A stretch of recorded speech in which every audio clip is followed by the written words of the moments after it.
Sunan Ampel atau Raden Rahmat, lahir di Campa, pada 1401.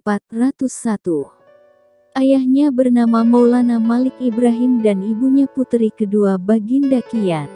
Kakak sulung ibunya Dewi Sasmitra Putri, Permaisuri Prabu Kertawijaya atau Brawijaya. Raden Rahmat datang ke Jawa bersama saudara tuanya Ali Musada atau Ali Murtada, dan saudara sepupunya Raden Burereh Abu Hurairah. Sebelum menetap di Tuban, dia ke Palembang, lalu ke Majapahit, dan akhirnya Gresik.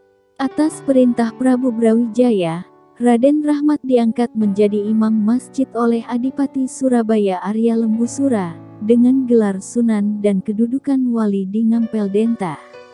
Sejak itu, Raden Rahmat lebih dikenal Sunan Ampel. Kisah tentang Sunan Ampel ini begitu melegenda. Dia bahkan disebut memiliki karomah menghidupkan orang mati.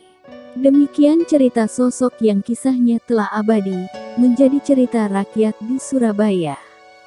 Karomah Sunan Ampel yang pertama adalah berupa ayam jago yang selalu menang dalam sebuah perlombaan sabung ayam.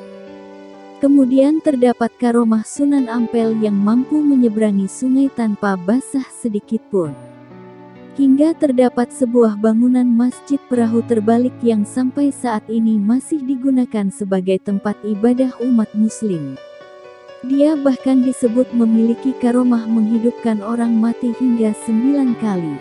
Orang tersebut yakni marbot di Masjid Ampel bernama Mbah Soleh yang merupakan muridnya sendiri.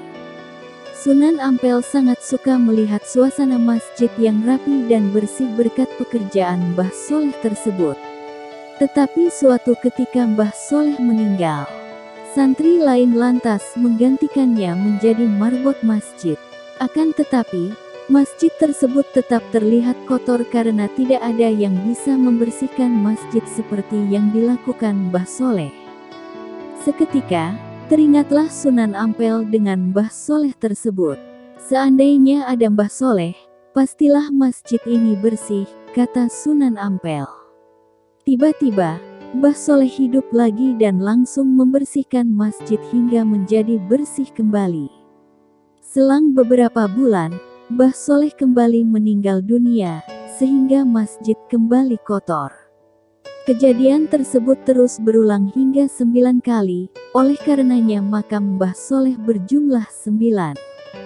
Hal tersebut sesuai dengan hidup dan matinya Mbah Soleh, yang kemudian dimakamkan di kompleks Masjid Ampel.